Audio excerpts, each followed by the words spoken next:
Hi there, everyone. This is George Abitante from the Treating Anxiety blog at Healthy Place, and I'm excited to be talking to you today about the difference between goals and expectations. So, recently I've been thinking a lot about how I can shift my focus from future events that are kind of outside of my control to more concrete things that I can do to improve my life and the lives of other people around me. So, that kind of has led me to think more about the difference between the expectations I set for myself and the goals that I set for myself. So when I think about a goal, I think of the concrete actions that I plan for myself to take in order to achieve some outcome. So for example, if my goal is to write a book, then the concrete goals that I'm setting for myself are maybe writing 2,000 words a day, um, or thinking about book ideas when I'm on the train, right? So these are concrete things that I can do that are not dependent on other people's perceptions or actions or their behavior in any way, right?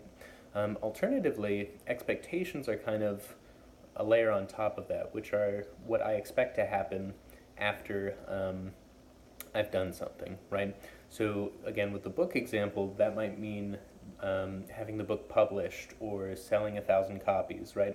Something like this that is not just dependent on the actions that I'm taking, but relies on other people's behaviors and thoughts, right? And so the problem with these expectations is that they're not entirely in our control.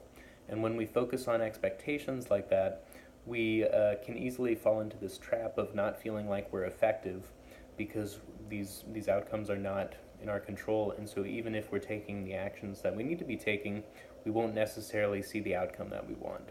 So as part of this, I've started focusing more on my goals and less on expectations because I want to focus on the things that are in my control that I know I can do, and that helps me feel more efficacious. It helps me feel more positive, and I found that that really helps me reduce my anxiety and increase my positive feelings overall.